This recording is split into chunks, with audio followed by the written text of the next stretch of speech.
Hello everyone, I'm Nitsahone, and Dominaria Limited Review Week continues on my channel. So far I've looked at all the cards in the other four colors, and today we're looking at green. In the description below you can find a couple things. One is a link to how I grade these cards, and the other one is a link to the playlist with all the other limited review videos in it. These are my first impressions about these cards. I haven't had a chance to play with them yet, but I will be drafting this format by the end of this week, and that's going to be pretty fun. It's on Magic Online really early, and that's going to be great. But for now, let's get started by looking at the first green card in Dominaria. Our first card is Adventuresome Impulse, which costs a single green mana. It's a sorcery at common, and it says, look at the top 3 cards of your library. You may reveal a creature or land card from among them and put it into your hand. Put the rest on the bottom of your library in any order. This is basically 1 mana for some nice card selection. If you need a land, you can get it. If you need a creature, you can get it, assuming you reveal both, and you won't always reveal both since it's only 3 cards. A card like this makes it possible to keep 1 land hands because more than likely between your draw step and Adventurous Impulse you'll find the land you need. Still, it isn't anything special or powerful. It's just a useful card that can help you find what you need. It's sort of like a green opt, which means it's, I think, about a C. Next, we have Ancient Animus, which for 1 generic and 1 green is a common instant, and it says put a +1/+1 counter on target creature you control if it's legendary, then it fights target creature an opponent controls. This is an interesting card. It is the only removal spell in all of green, which is kind of weird. Usually there's at least 1 at common and 1 at uncommon. And worth noting that you don't have to have a legendary creature in play for this to do the fight part. But it is a strictly better Pounce, and Pounce was a reasonable card. Of course, that was a set with dinosaurs, some larger creatures, but green has big enough creatures, as we'll see, that this is going to be reasonable here too. It does get better with legendary creatures, since getting the +1/+1 counter and fighting is way better than just fighting. Even with all the legendary creatures in this set, it is difficult to make sure you get enough that you will frequently have one in play when you cast this, since they're all uncommon rarity or higher, so it's hard to even consider this a build around. I think your average deck will have 3 or 4 legendary creatures in it, which is a lot more than normal, but it's still not going to be like you always have a legendary creature in play for Ancient Animus. Still, it's an instant speed fight card, which isn't bad, and the +1/+1 counter stuff is additional value. You do need a deck with like 15 creatures, a decent number of which are a good size so they can take advantage of the Animus, but it's a solid removal spell for green, if not premium. I'm going to give it a C+. Next, we have Arbor Armament, which for 1 green mana is a common instant that says put a +1/+1 counter on target creature. That creature gains reach until end of turn. This is a pretty underwhelming combat trick. It is nice that the stats boost is permanent and all, but this is a combat trick that wants to be used defensively most of the time, and frequently those aren't that good.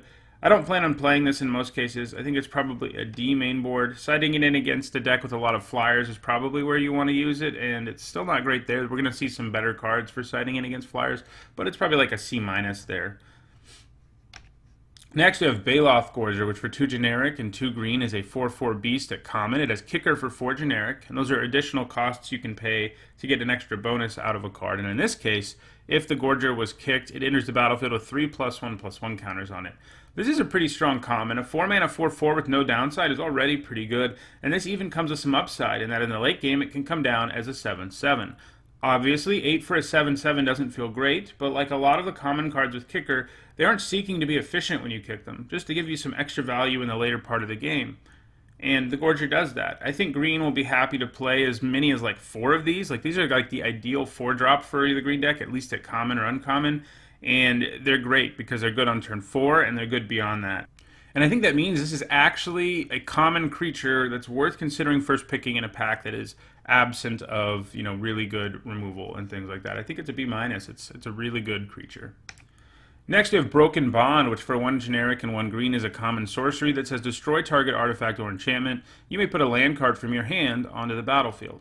So this format has a lot of artifacts and enchantments in it, far more than normal. That's because you have sagas, and we have the historic thing going on, and there's an aura/equipment archetype, so there's a lot of things that can blow up, and that makes this actually a reasonable mainboard card since it will have a handful of targets against most decks. That said, the putting the land into play part of it is going to be irrelevant a lot because even in a format with this many artifacts and enchantments, you will regularly not find a target for this until the later part of the game, at which point putting a land into play won't matter. I think because of the preponderance of artifacts and enchantments, I'm willing to go all the way up to D+ on this as a main board card, and against a deck with a lot of targets is probably as good as a C+ out of your sideboard. You're going to want one of these basically every time you draft green, but you aren't going to want it in your main board if you can help it. Next we have Corrosive Ooze, which for 1 generic and a green is a 2/2 common, and it says whenever Corrosive Ooze blocks or becomes blocked by any equipped creature, destroy all equipment attached to that creature at end of combat. So, as I just mentioned, there's a decent amount of equipment in this format, but not really enough at lower rarities that it's worth playing Corrosive Ooze as an attractive 2-drop. I mean, it's just not that good. It's also unfortunate that it doesn't just blow up the equipment right when it blocks. It waits until the end of combat, so it's probably going to die in combat. You're basically going to be trading it for a piece of equipment. Either way, it's not a great 2-drop. You'll play it if you have to, but it's just going to be a grizzly bear most of the time, and there are better 2-drops around. I am going, normally I give it like a vanilla 2-mana 2/2, like a D+, and I'm going to kick this one up to C- just because of the little bit of upside it has against equipment. And I think, having this in your sideboard and bringing it in against some powerful equipment isn't going to be bad, but you'll mainboard this too, just because sometimes you need 2-drops, but I think it'll get cut a significant portion of the time as well. Next, we have Elf Druid, which for 1 generic and a green is a 0/2 Elf Druid at uncommon. You can tap it to add green, you can tap it to add 2 green, but that mana can only be used to cast kicked spells. Mana dorks are nice and limited, and this one is especially good with cards that have kicker. Even if this was a 2-mana 0/2 who tap for green, it would probably be a pretty good card, at least like a C+.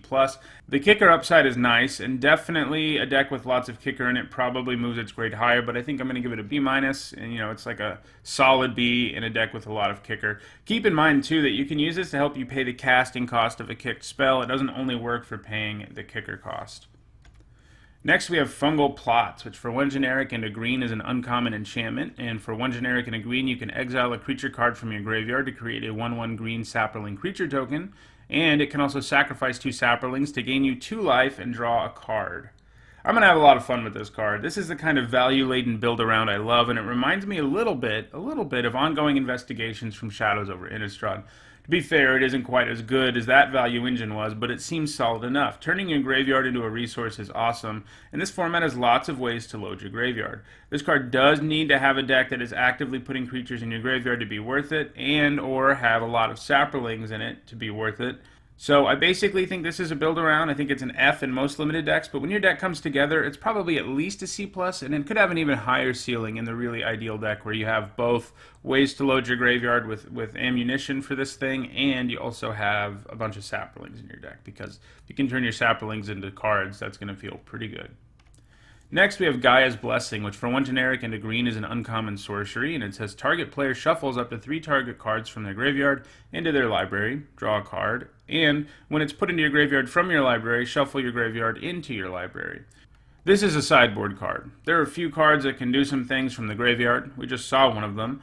And some creatures can come back from it, and against those it will be fine, but decks that have enough of those will be few and far between. And yeah, you can use it on yourself to put good cards in your yard back in your library, but because 3 cards in like 18 is ultimately so random, you can't really count on it actually letting you cast those spells again in most cases. I think this is an F main board and like a D+ out of the sideboard. I mean, against the decks that it's actually good against, it'll be higher than that, but I'm trying to convey that there aren't that many decks where this is going to matter. There are a few, but there aren't going to be, this isn't this kind of sideboard card that you're like, yeah, I'll probably side this in at least once during this draft. Nope, you may not side it in at all. So don't go after it early. You can take it late because because it's fine, but you don't want to take it early at all. Next, we have Gaia's Protector, which for 3 generic and a green is a 4/2 elemental warrior at common, and it says Gaia's Protector must be blocked if able. I don't know why they printed this. A 4-mana 4/2 with a downside is just bad. It's not good. A 4-mana 4/2 is already not good, and this one has to be blocked, but your opponent gets to choose how it actually gets blocked, and so if you want to view somehow that it has to be blocked as upside, it's just not. They'll just put a 2/2 or something in front of it. Sure, there will be rare occasions where your opponent's only creature is a problematic 4/4 and they have to block with it, but that's just not going to happen very often. I think this is an F. The one place where I guess it sort of might work is if you put Arcane Flight or On Sarah's Wings on it, because then it hits pretty hard, but like, wouldn't you just rather have a better creature to put that on? Like, people keep saying that about all the bad creatures. It's like, yeah, you could just stick an aura on it and then it's good. It's like, well, just put an aura on a good creature, guys. Don't put it on this thing. It's an F. Don't play it. Don't draft it. Don't side it in. It's just bad. Next, we have Gift of Growth, which for 1 generic and a green is an instant at common. It has Kicker of 2 generic. It says untap target creature. It gets +2/+2 until end of turn. If this spell was kicked, that creature gets +4/+4 until end of turn. This is a solid combat trick. Usually you want to use them offensively as a way to run over your opponent's blockers, but this one has the additional flexibility of also being okay on defense, since it can untap a creature for a surprise block. It also comes with some minor additional upside in that you can pump your creature even bigger fairly efficiently with the kicker. This is going to help creatures win a lot of combats in this format. I think it's the green trick you probably are happiest to have in your aggressive green decks, but like all tricks, it requires a creature-heavy deck and usually a fairly aggressive one. Keep in mind, tricks always open you up for potential 2-for-1s too, and all this means that this is still only a C-. This card is going to produce some blowouts and you'll play it in your green aggressive decks, but a lot of the time you'll cut it too. Next, we have Grow from the Ashes, which for 2 generic and a green is a common sorcery with Kicker of 2 generic. It says search your library for a basic land card, put it onto the battlefield, then shuffle your library. If the spell was kicked, instead search your library for 2 basic land cards, put them onto the battlefield, then shuffle your library. I like this card a lot as it will really enable ramping and fixing for green. Paying 3 to get a basic land onto the battlefield isn't great, but it's not bad either, and neither is paying 5 to get 2 of them. The latter is actually pretty darn good because it can allow you to double splash if you have a couple of these. Some opponents might run you over before you can get set up with this, but if they can't, you're going to be in great shape mana-wise, and I don't think this format looks super fast. I think there will be a whole deck that can really take advantage of Grow from the Ashes and basically get close to 4 or 5 color good stuff things to it, and just play all the best cards from packs. Still, not every deck will be after this, and I don't recommend first picking it, but I think it's a C+. I mean, there are going to be decks that play like 3 of these and can just play whatever they want out of every pack, and that's going to feel pretty good. Next, we have Grun the Lonely King, who for 4 generic and 2 green is an uncommon legendary creature ape warrior. He has a kicker of 3 generic, and if he was kicked, he enters the battlefield with 5 +1/+1 counters on him. And whenever he attacks alone, you double his power and toughness until end of turn. I think people are really overrating this card because of his huge stats. And don't get me wrong, being massive isn't a bad thing, and he's not a bad card, but I've seen a lot of people really rave about how crazy this card is. Yeah, it becomes a 10-10 when it never attacks alone, and you didn't pay the kicker, and a 20-20 if you did pay the kicker, but it still has absolutely no evasive ability and can be chump blocked by SAP Rolling tokens forever. He's just a pretty good green creature, a solid green creature, and a nice thing to have at the top of your curve, but how much better is he than, say, Colossal Dreadmaw? The answer is he's definitely better, but not by a lot. I think he's just a C+. If you have auras and stuff to slap on him, this is another place where lol, Arcane Flight, stick it on him, you're dead. But, that's really swingy. It's not always going to work out for you. And he's still, you're still paying 6 mana for a 5/5 base, and he has to attack alone for the bonus. You can't even attack with your whole board. So, he's got problems. But if you do, if you want to stick auras somewhere, this is a good place to do it if they give him evasion. But you definitely shouldn't go after him early, especially because in the early going of the format, I think people are going to be overrating him. But he's a pretty solid addition to any green, mid-range, or ramp deck. Next, we have Kamals Druidic Vow, which for X generic mana and 2 green is a legendary sorcery at rare. That's the legendary sorcery cycle. For all of them, you have to have a legendary creature or legendary planeswalker in play to cast them. And this one says, this is my spoiler card actually, it says, look at the top X cards of your library. You may put any number of land and or legendary permanent cards with converted mana cost X or less from among them onto the battlefield. Put the rest into your graveyard. Of the legendary sorcery cycle, I have to say, this is the weakest for limited, which is kind of funny because it was my spoiler card. It asks you to get a legendary creature in play, so the payoff had better be good. Is it? No, not really. The answer, the longer answer is it's super dependent on several things. Your deck has to be able to produce a ton of mana and have a decent number of legendary permanents, and neither of those are a guarantee. The other legendary sorceries can stand on their own, not asking to be built around apart from needing to have a legendary creature in play. And sure, you're already going to be putting legendary creatures in your deck just to cast this. And while there are lots of legendary creatures running around in this format, there aren't as many as it feels like there are when you look at the set list. There are no legendary permanents at common, for example. They're all at uncommon or higher. There are a lot at uncommon, and every pack in this set has at least one legendary creature, but managing to construct a deck that can perfectly take advantage of this in this limited format seems impossible or close to it. In limited, I think this is going to be an F in your typical green deck. If you really manage to build around it, that is, you have lots of ramp and lots of legendary permanents, like let's say 10, it certainly becomes powerful, and the sky might be the limit on when you can do that, but I just think it's going to be hard to do. I'm going to give it that B build around grade, but it's probably mythical. I don't think you're ever really going to be able to build around this, but if you can, it'll be strong. So, on to the next card. Next we have Grun Druid, which for 2 generic and a green is a 2/3 Centaur Druid at common, and it has kicker for 4 generic and a green, and when it enters the battlefield, if you kicked it, you gain 10 life. A 3 mana 2/3 is a little below rate, especially for green, and while this brings some extra value in the late game, 10 life can go a long way towards helping you win a race. It still isn't anything special. Just a middle-of-the-road C that will be played in a significant portion of your green decks, but it certainly isn't a card you feel especially good about having in your deck. Next, we have Noir Elves, which for 1 green mana is a 1/1 Elf Druid at common, and it can tap to add green mana to your mana pool. Well, Noir Elves is back. 1 mana dorks are pretty great in basically all formats, and that includes limited. They let you play your 2 drops on turn 3, 3 drops on turn 4, and so on. Sure, their usefulness can dwindle in the late game, and when you are flooding and draw one of these, it is only marginally better than a land, but the risk is worth it because they can really help you get stronger creatures out faster than your opponent can. I'm pretty high on Noir Elves to start the format. I think it's probably one of the better commons around, and I'm going to give it a B-. I think maybe part of the reason green was only given 1 removal spell, and even that removal spell isn't great, is because of the presence of Noir Elves, and we've seen another mana elf already, and there's yet another elf that can help you ramp, so maybe they decided, we're going to go hard on the ramp thing, and if we give green too many removal spells, it'll be too strong, because there are some strong cards. I mean, this color may have more Bs than any other color I've done, at least at lower rarities, but we'll see. Next, we have another elf, Noir Envoi. This one's not nearly as good, but it's 2 generic and a green for an Elf Scout at common. It's a 3/2, and it has an activated ability where you can pay 1 generic and a green to add 1 mana of any color. This doesn't do great on the vanilla test, and it's pretty terrible at filtering mana. Still, if you're desperate for fixing, you could do worse. Actually, you probably couldn't in this format, but a source of fixing is a source of fixing. I don't think you play this until you're desperate for fixing, though, and I'm going to give it a C-. Next, we have Noir Scout, which for 1 generic and a green is a 1/3 Elf Scout at common, and you can tap it to put a land card from your hand onto the battlefield. We've seen these effects before, and outside of Zendikar, where it could produce surprise landfall, it usually hasn't been amazing. That said, the other times we've seen it, the creatures haven't had reasonable stats, and this one actually does as a 2 mana 1/3.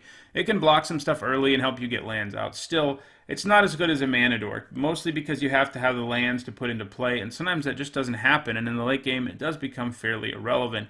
I think it's a solid common, but one people will overrate because they will think of it as always getting them to 4 mana on turn 3, and that unfortunately won't happen as often as we'd like. I'm going to give it a C. Next, we have Mammoth Spider, which for 4 generic and a green is a 3/4 spider at common, and of course it has reach. A 5 mana 3/5 with reach is pretty okay. I mean, it can block most flyers at lower rarities in this format. It can even kill most of them in combat. I think if you can help it, you won't start this main board. I think it's fine there, like a C-, but as a sideboard card to bring in against flyers, I think it's a C+. Next, we have Marwin the Nurturer, which for 2 generic and a green is a 1/1 legendary creature Elf Druid at rare. And it says whenever another elf enters the battlefield under your control, put a +1/+1 counter on Marwin the Nurturer. And then you can tap it to add an amount of green equal to her power. So this is the only elf payoff in the entire set, so elves are not an archetype. I've seen some people talk about it like it is. It's not really, because you'd have to get her for it to be a real archetype.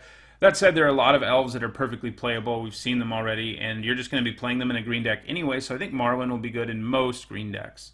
And even on her own, she's a 3 mana 1/1 that can tap to add green, and that's not great, but not a useless card. So I think in your average deck where you have, like, let's say, 3 or 4 elves and plus Marwin, she's probably like a D+, which isn't great, but it's fine.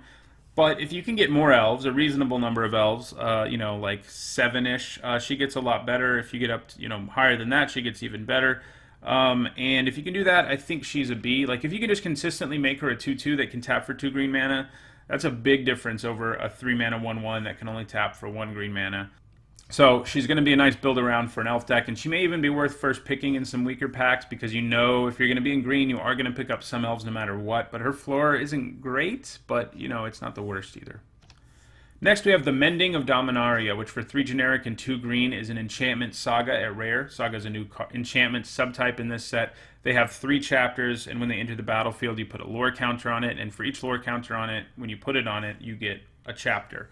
In this case, Chapter 1 and 2 are the same. You put the top 2 cards of your library into your graveyard, then you may return a creature card from your graveyard to your hand, and then Chapter 3 says return all land cards from your graveyard to the battlefield, then shuffle your graveyard into your library. This is kind of underwhelming, I feel like, given what it's meant to depict. 5 mana is a lot, and Chapters 1 and 2 try to pay you back by giving you a couple creatures out of your graveyard, and then Chapter 3 gives you all the lands in your graveyard, and chances are that Chapter 1 and 2 milled at least a couple of those. But losing your graveyard completely is actually kind of a bad thing in this format, at least in some cases, because of the various cards that can bring things back from your graveyard. I mean, this will really be at home in a ramp deck where Chapters 1 and 2 can stock your hand with something big to play, and Chapter 3 gives you the mana for it. But paying 5 and not affecting the board at all ever is a little scary. I almost wish this just stayed on Chapter 1 and 2 forever. That would be a strong card. If every turn it milled 2 cards and you got a creature back from your library, that would be nuts. So I think this is a card where Chapter 1 and 2 are actually more exciting, and you don't get to stay there forever, unfortunately, because eventually you got to go to Chapter 3. And again, a 5 mana enchantment that doesn't affect the board at all can be pretty dangerous. I don't think it's great, but I don't think it's bad either. I think it's a C+. Like, you know, Chapters 1 and 2 is basically going to give you a 2-for-1, and then you'll get a few lands. Like, if you're a crazy heavy ramp deck, then this gets to be a little better too, but I'm going to start it at C+. Next, we have Multani, Yavimaya's Avatar, which for 4 generic and 2 green is a 0/0 legendary creature elemental avatar at Mythic Rare. It has reach, it has trample, and it gets +1/+1 for each land you control and each land card in your graveyard. You can pay 1 generic and a green to return 2 lands you control to their owner's hand, and that also returns Multani from your graveyard to your hand. I like this card a lot. Reach and Trample are nice keywords. Trample especially on a creature who will usually at least be a Colossal Dreadmaw that is a 6/6 Trampler for 6, and gets a lot bigger than that too as lands come into play or go into your graveyard. Even without the ability to return from the graveyard, I think Multani would be like a B-. With that ability, I think he pushes into being a bomb. Multani is kept in check a little bit by a good number of exile effects at lower rarities, but I still think he's a bomb. I'm going to give him an A-. You should take him over almost every card in the set. Every uncommon and common, anyway, in the set. I think even over Involus's Clutches, so that's saying something. Next, we have Nature's Spiral, which for 1 generic and a green is an uncommon sorcery that says return target permanent card from your graveyard to your hand. This is a power down regrowth, since it can only grab permanents, and only grabbing permanents is kind of a bummer, since one of the best things to do with regrowth effects is get back removal. Still, if your deck has bombs, creatures with into the battlefield abilities, or other value things it can do with the graveyard, this does get better. But even in those cases, it isn't incredible. It basically is just card selection and not card advantage. I'm going to start this at C-, and it is the kind of card that I wouldn't be super shocked to see drop even lower. Next, we have Pierce the Sky, which for 1 generic and a green is an instant at common, and it does 7 damage to a creature with flying. Here is green's obligatory sideboard card for killing flyers. It's Plummet, more or less. Not much can survive 7 damage in this format. I would advise against mainboarding this because some decks will have like 0 to 2 flyers, and against them it's a total dud because you probably won't see a target.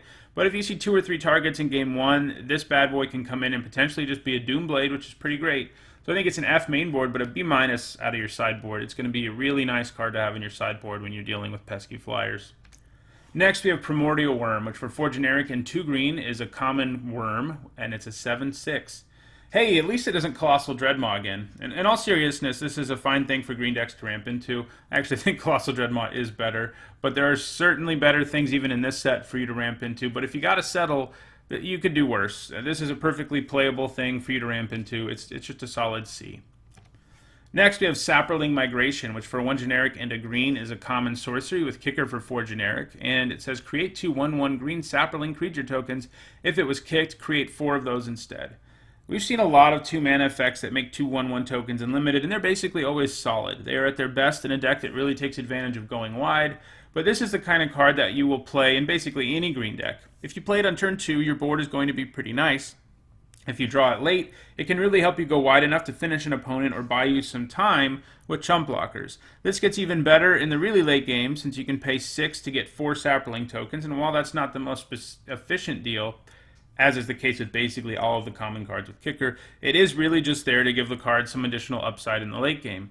You don't care if it's efficient if you have nothing else to do with your mana, you're just happy to spend it on something to make the spell more useful. I'm actually a pretty big fan of this card. Dragon Fodders have treated me well in the past, and this is basically one with upside. I'm going to start it at C+. I just don't see it getting cut from very many green decks. Next, we have Song of Freya Lease, which for 1 generic and a green is an enchantment saga at uncommon.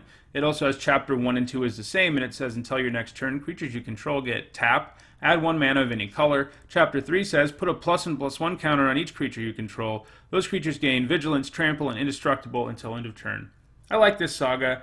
It's going to be at its best in decks that can go really wide, so it goes well with SAP Rolling Migration, but it is going to be good in any green deck. It provides you some fixing and ramp in chapters 1 and 2, and those are things green decks are generally interested in, and chapter 3 makes all your creatures big and basically impossible to profitably block for a turn. All of that combines to be pretty great. There will be times in the late game when you draw this and really wish you could just hurry up and get to chapter 3, but on the whole, I think this card is something most green decks want. You also have to have a board presence of some kind or it's completely useless, so it's hard for me to want to give this a B-, although sometimes I think, it'll really perform like a B or a B+, but I'm going to give it a C+ just because it's not a great card in all situations. It's only a great card if you have a board presence, basically. Next, we have Spore Swarm, which for 3 generic and a green is an uncommon instant, and it lets you create 3 1/1 green sapling creature tokens. I like this card a lot. Instant speed token creation is great for a few reasons. You can use it to functionally be removal, and it can be especially devastating against someone who attacks with like an X1 and an X2 because you get a 2-for-1 there. Even just blocking an X1 with 1 sapling and keeping the other 2 feels good. Additionally, you can have lethal damage out of nowhere thanks to this too. If you and your opponent are in a tight race and they think you don't have lethal, the 3 saplings who suddenly join the fray at the end of their turn might do the trick. Additionally, there are several payouts for both going wide and having saplings in format, and this makes this even better. I mean, even absent all of the best things to do with it, making 3 bodies for 4 mana is a good deal, and can help you stave off defeat or push through a board stall. It doesn't quite scatter the seeds, but it's very good, and I think it's a first pickable uncommon. I'm going to give it a B-. Next, we have Spore Crown Pallet, which for 1 generic and a green is a 2/2 fungus at uncommon, and it says each other creature you control that's a fungus or a sapling gets +1/+1. This is another build around. This Thalet is best suited for the black-green deck, as that is where there's a critical mass of both Thalets and fungus. It's actually a pretty powerful card in a deck that has several ways of generating those things. Outside of a deck that gets a decent number of saplings and fungus, it's not completely unplayable. I mean, it's a 2-mana 2/2, so I'm going to give it the D+ I would give to a vanilla 2-mana 2/2. But it has an incredibly high ceiling where you can turn an army of saplings very quickly into lethal damage. I don't know that I want to first pick this, but taking it like 3rd and seeing if you can make it work doesn't seem bad since the upside is so real. It is comparable to the Lords we had in Rivals of Ixalan. If you get there on the tribe, it is going to be nuts, and I think that makes it a B in the right deck. Next, we have Steelleaf Champion, which for 3 green mana is a 5/4 Elf Knight at rare, and it can't be blocked by creatures with power 2 or less. As we've seen throughout the week, there is a cycle of rare creatures who all cost 3 of the same colored mana, and that is not a mana cost that's easy to get to early in most 2-color decks in most limited formats. They're all quite strong when you can play them on turn 3, but doing so is going to be difficult unless you end up in a monocolored deck.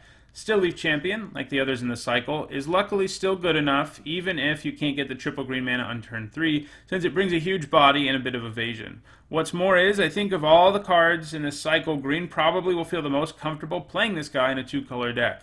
This is because of the presence of Llanowar Elves, who is an additional source of green mana at common, and can make this a little easier to play. Heck, you can potentially play this thing on turn 2 in a deck with Llanowar Elves in it, and that's going to end a lot of games. Because of the benefits of being green, I think I like this card the most of the cycle, and would actually consider first picking this one, despite the heavy color investment, and I'm going to start it at B-. Next, we have Sylvan Awakening, which for 2 generic and a green is a rare sorcery, and it says, until your next turn, all lands you control become 2/2 elemental creatures with reach, indestructible, and haste. They're still lands. It's an interesting card. Normally, mass land awakening effects like this aren't all that good, and I don't think this one is good exactly, but it does have some potential. Obviously, you need more than 3 lands in play for this to actually do something. Otherwise, all those creatures are just tapped. But once you have a decent number of lands in play, it seems pretty formidable. You can use it both defensively and offensively, to swing for lethal, for example, or to animate a few lands so they can block. Because remember, they stay lands until your next turn. I mean, they stay creatures until your next turn. And they're pretty problematic blockers with being indestructible. This card is very reliant on a deck that wants to get a bunch of lands in play and is painfully slow at actually accomplishing anything. I would think you want at least 5 lands in play before casting it is even worth it. But it seems like a reasonable finisher in a ramp deck, and it seems like a reasonable way to defend yourself in a pinch. I may be overly optimistic here, but I'm going to start it at C-. Next, we have Territorial Allosaurus, which for 2 generic and 2 green is a 5/5 dinosaur at rare, It has kicker for 2 generic and a green, and when it enters the battlefield, if it was kicked, it fights another target creature. This card's very good. A 4 mana 5/5 does a great job on the vanilla test. And in the late game, you can play this guy for 7 and eat one of your opponent's creatures with that fight effect. If you can, you're probably going to try to wait to cast this guy until you can get the full value out of him, but sometimes you've just got to slam a 4 mana 5/5 on the table, especially if your opponent's side of the board isn't very well developed. The flexibility to do either or is great. I don't quite think this guy gets into bomb territory. Otherwise, I don't want to give him an A or A-, but he gets about as close as you can get at a B+, and he's going to be first pickable in basically all packs, even at that level. Next, we have Thorn Elemental, which for 5 generic and 2 green is a 7/7 elemental at uncommon, and you may have Thorn Elemental assign its combat damage as though it weren't blocked. This is a card that downshifted in rarity. It was originally rare. It's a big creature who doesn't really care if it's blocked. It's a weird form of evasion that green used to get with some regularity that we don't see anymore. He's going to hit you for 7 if he wants to. Generally, that means your opponent only blocks him if they can take it down, as chump blocking it is utterly useless. If you're in green and looking to ramp, this uncommon isn't a bad win condition to have. It does have the problem of just being a big dumb creature who, if it gets removed immediately, really hurts you, since chances are your opponent spent way less than 7 mana to take him down. But if your opponent can't stop it, they're just going to lose. It's a swinging card for sure, but one I'm willing to target if my deck has a few mana elves in it and can get to 7 mana quickly. I'm going to give it a C. Next, we have Untamed Kava, which for 1 generic and a green is a 2/2 Kavu at uncommon. It has a kicker of 3 generic, it has vigilance and trample, and if it was kicked, it enters the battlefield with 3 +1/+1 counters on it. This is a strictly better Kavu Titan. The only difference between the two is that this has vigilance, and Kavu Titan was a good card in both limited and constructed in its day. What makes this card so good is that if you have to play it in the early game, you have yourself a 2 mana 2/2 with 2 keyword abilities. And later on, you can play it as a 5 mana 5/5 with those same obnoxious keyword abilities. The flexibility is excellent, with both options being above curve for what you were paying. I like this card a lot. It's a creature that is worth considering first picking, which means it gets a B. Next up is Verdant Force, 5 generic and 3 green for a 7/7 elemental at rare, and it says at the beginning of each upkeep, create a 1/1 green sapperling creature token. This is another reprint. This one stayed at rare. 8 mana is a ton, so only the most dedicated of ramp decks are going to be interested here, but this gives you your mana's worth. It builds up a sapperling army, much like Tendershoot Dryad did in Rivals of Ixalan. It does it at every upkeep, so it quickly gets out of control, in addition to the 7/7 body it has on its own. Unlike a card like Thorn Elemental, if it gets killed after a turn or two, at least you have a few sapperlings to show for it. The prohibitive mana cost keeps me from giving this a great grade, as again, it'll really only work in decks that have a lot of ramp, so I'm going to give it a C+, with the caveat that it is probably the best target for a ramp deck in the entire format, so it's probably more like a B in a heavy ramp deck. Next, we have Wild Onslaught, which for 3 generic and a green is an instant uncommon with kicker for 4 generic, and you can put a +1/+1 counter on each creature you control, and if it was kicked, you put 2 +1/+1 counters on creatures you control instead. Not a big fan of this. Sure, I get it. Get a bunch of sapperlings and play and go wild. But 4 mana for a counter on everyone is steep, especially for a card that can be useless or close to useless in a fair amount of situations. You really have to have a board that is huge for this to be worth the 4 mana. Sure, it can do it at instant speed and effectively be a trick, but that's still a lot of mana. And yeah, I have to go all the way up to 8 mana to put 2 +1/+1 counters and everything. We just saw a card kind of like this in Ixalan block. It was only a sorcery. And while it could sometimes steal a game, as I'm sure this will, it was also awful and rotted in your hand a lot. Again, being instant speed could be nice here, could make it better than I expect, since you can suddenly make your board intimidating at the end of your opponent's turn, or while you are blocking or attacking, but this feels like a win more card mostly. I do think that if you've really gotten there on sapperlings, running one of these is probably fine, but apart from that, it seems mediocre, and I'm going to give it a D. Next is Yavimaya Shepard, which for 2 generic and a green is a 2/2 fungus at common. When it enters the battlefield, create a 1/1 green sapperling creature token. Every time we see this card, we see it a lot, whatever form it takes, whether it makes a 1/1 Eldrazi Scion or a 1/1 hexproof Merfolk, it's really good. And it is here too, as one of green's best commons. Green likes to go wide and green likes sapperlings, so this card fits in well. Even if you can't do anything special synergistically, in a vacuum it's just a good card. It's a first pickable common and a B-. So, green only has 1 removal spell, as we noted, but they have a lot of quality creatures, which, is probably how it should be. That's not how it's been lately. Green's been getting some good removal spells. They didn't this time around, but they've got, like I said, some really good creatures. Lots of Bs and B- on creatures, which other colors didn't get nearly as much of. So yeah, that was the last green card in Dominaria. Tomorrow I'll be back to talk about the rest of the cards, colorless, multicolored cards, and lands. So check in for that. If you enjoyed this video, don't forget to like it and share it so others can enjoy it too. Don't forget to subscribe to see the rest of my limited review and to see some draft videos in the near future. Thanks for watching.